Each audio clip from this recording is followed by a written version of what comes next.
What's going on, guys, and welcome back to your favorite YouTube channel, King Lister TV. As you guys know, we are in the middle of Batman Week. It is officially night 3 of Batman Week here on King Lister TV, and we are moving right along into another episode of Troy's Top 5 tonight. Tonight's topic for Troy's Top 5 will be Top 5 Batman Animated Movies. I conducted a list of my 5 favorite animated films featuring the Caped Crusader, and I'm going to give you guys that list any moment. But just to be clear, I am not including any Justice League animated movies. There are a ton of great animated Justice League movies that they come out with over the past, 10, 15 years that, of course, feature Batman. But since he's not the main character in those movies, I decided to not go with those films. However, if there is a Batman and Superman movie, that would count towards the list because they are 2 main title characters. So I counted Batman and Superman movies together, but not Justice League films. Alright, just to be clear, if you guys ever want to look up some Justice League animated movies, 3 great Justice League animated movies that feature Batman, I can give you guys right now: Justice League Doom, Justice League War, and Justice League Crisis on Two Earths. Those are 3 pretty good Justice League animated films that feature Batman. Alright, guys, let's get ready to it. Troy's Top 5 Batman animated movies. Coming in at number 5, Superman Batman Apocalypse. This animated movie came out in 2010. It is basically the story of Superman's younger cousin, Supergirl. The movie starts off with Supergirl crashing into Gotham City Harbor, and Batman stumbling upon her ship, and Batman ends up capturing Supergirl, and he's trying to figure out who she is, where she came from, and once he basically stumbles upon the fact that she's from Krypton, Superman's home planet, Superman shows up at the Batcave, and then him and Batman basically have a debate over how to handle Supergirl.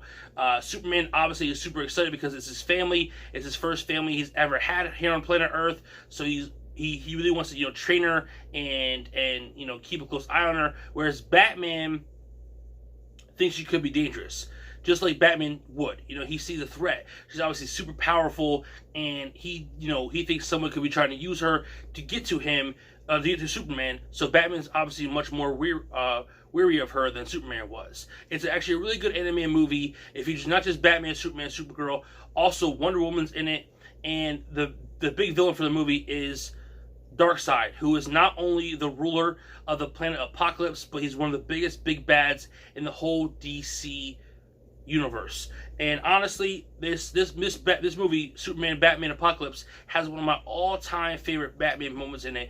It's a great moment. I'm not going to spoil it for you guys, but you should definitely check this film out. It's a really good movie, and I think you guys will really enjoy it. Again, like I said, one of my favorite Batman moments of all time happens in this animated film. Okay, coming in at number 4 is the Batman Superman movie, World's Finest. You guys probably all know about, connected universes now, thanks to Marvel and their Avengers movies, their whole MCU, how they started off with Iron Man and built all the way up to these, giant Avengers films. Well, DC and Marvel both did that with their animated universes back in the 90s.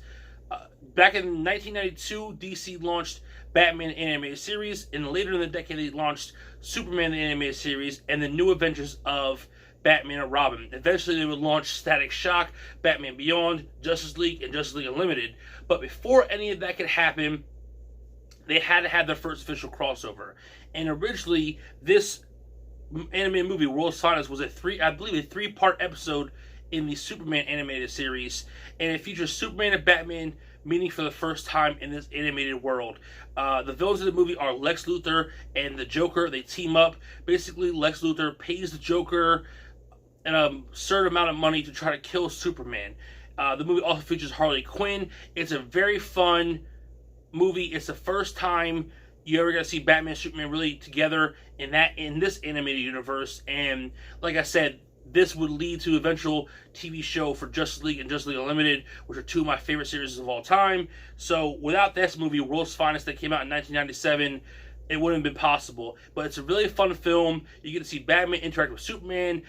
Bruce Wayne actually dates Lois Lane for a little bit in the movie. And of course, with the Joker and Lex Luthor being the two big bads, it's an awesome, awesome, awesome movie. Definitely check that out. Number 3 on the list is actually a two-parter, The Dark Knight Returns Part 1 and Part 2. If you're a fan of older Batman stories, older Batman tales, I should say, of a more older and rugged Batman, this one's for you. This takes place in the future. Batman's probably about his mid-50s, probably. He's actually been retired for about 10 years from being Batman. But once again, Gotham City falls into a dark, desperate place, and it needs the Dark Knight to return. Batman returns in Part 1 of this movie, and he ends up facing off against a new gang who's terrorizing the city called the Mutant Gang. This whole first part deals with Batman coming back out of retirement and dealing with this new gang and eventually fighting the leader of this gang. He also takes on a new Robin, Carrie Kelly, the first female Robin. And then Part 2 contains the Joker and Superman, and it has one of the most iconic Batman fights of all time. This two-part movie was obviously inspired by Frank Miller's The Dark Knight Returns comic book that came out in 1986. It's that graphic novel changed the direction of Batman for a while. Batman was known as being campy. You think about everything from Adam West Batman in the 60s and the cartoons in the 70s. Batman was much more campy, much more. They tried to be funny with him a lot, but 1986 Frank Miller's The Dark Knight Returns really took a darker tone for Batman and really changed the character around again. Eventually, 3 years later, they launched the movie Batman, which was also darker, and that became Batman's thing again for a long time. This is one of the most beloved stories in Batman's mythos. It's a really good two-part. The reason why I included both is because you have to watch Part 1 and then Part 2. It's one whole story, and you have to kind of watch them together. 2 great animated movies that tell a great Batman story of an older, more weary Batman who's really rugged and run down, and he's a lot more violent and brutal. He's just very, very dark in this, but it's really, really good story. And like I said, the Batman and Superman fight in Part 2 is iconic. Okay, moving on to number 2, Batman Under the Red Hood, which came out in 2010. This story involves Batman facing off against a villain named Black Mask. Black Mask takes control of the organized crime in the city, and he becomes a major foe for Batman. Batman squares off against Black Mask with the help of Nightwing, aka Dick Grayson, who was the very first Robin.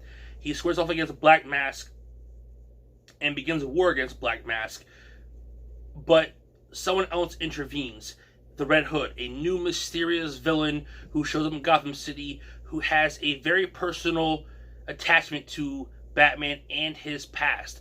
I don't want to give away the spoiler, just in case you never saw it, you don't know who the Red Hood is, and you plan on watching it, so I don't want to give it away.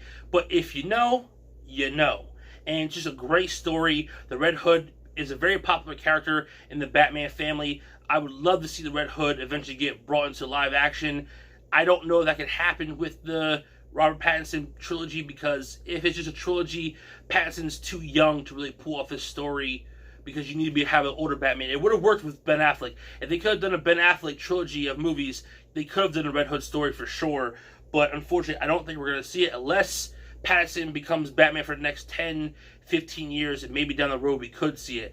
But definitely Batman Under the Red Hood is a phenomenal animated movie. It's just like The Dark Knight Returns Part 1 and Part 2. It's a little bit more adult-oriented. It's not so much for little kids. It has a lot more adult themes to it, but it's a very, very, very good Batman story, and you should definitely check it out. All right, and the number one tonight on Troy's Top 5 Batman animated movies is Batman Mask of the Phantasm. As I mentioned earlier about the great Batman the Animated Series, which is the standard. It is the standard for all, not just Batman animated shows, but all animated series for any superhero character ever. Batman the Animated Series is the standard. This, which launched in 1992, the following year in 1993, they launched a movie called Mask of the Phantasm, which actually premiered in theaters. It didn't do great in theaters. It actually had a poor theatrical run. But as years went by, people realized how great of a movie it was. And if you look at the reviews for it, it has pretty good reviews, and it's actually it's a legendary movie amongst Batman fans and who are fans of the animated series. It tells a tale of Batman in his early days. It focuses on Bruce Wayne when he first returns to Gotham and how he is, focused on becoming Batman. But he falls in love with a woman by the name of Andrea Beaumont. Andrea Beaumont, she kind of relieves that pain in Bruce's heart of his will to fix what happened to his parents, to fight crime, to be that face of justice. She kind of takes that away from him a little bit, not on purpose, but she gives his life new meaning, new purpose. And it flashes back and forth between the current story and the past story, which deals with his love for Andrea. But she eventually leaves him for reasons that I'm not going to tell you right now. But she leaves him, and basically when that moment happens, Bruce realizes his destiny truly is to become the Batman. And it shows, there's a scene in the movie which is the first time, it's supposed to be the first time he ever dons the cape and cowl. And the music from the animated series in this scene is it's beautiful, man. It is a beautiful, beautiful Batman scene. And the movie features the Joker, the iconic Mark Hamill Joker, and a villain named the Phantasm, who is a very destructive killer mystic force, it almost seems, in the movie. And there's obviously a big twist in the movie, which I'm not going to reveal to you guys the spoilers of that. But again, another great movie. I mean, this really truly defines the Batman character to me. And I told you guys before, the animated version of Batman from the animated series is the definitive version of Batman to me. And this animated movie, Mask of the Phantasm, is like the peak of what that could be. And it's just great, man. I really truly love it. I think I'm gonna go watch it right now, actually. So there you guys have it. My top 5 Batman animated movies: Superman, Batman Apocalypse, the Batman Superman movie, World's Finest, Batman The Dark Knight Returns Part 1 and Part 2, Batman Under the Red Hood, and Batman Mask of the Phantasm.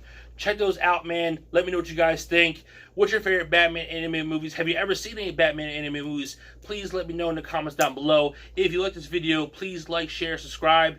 Hit the notification bell so you get notifications when I upload a new video. You guys know the deal. It is Batman week. I do not think there will be a Choice Top 5 tomorrow night, but there will be a Choice Study Talks this Thursday. It will probably be Batman-centric, and if you're lucky, I may have a special guest, and you might get to see me just have a good old full-on Batman convo with a good buddy of mine. We shall see what happens with that. Anyways, guys, thanks for tuning in. I love you guys. Have a great night. Too sweet.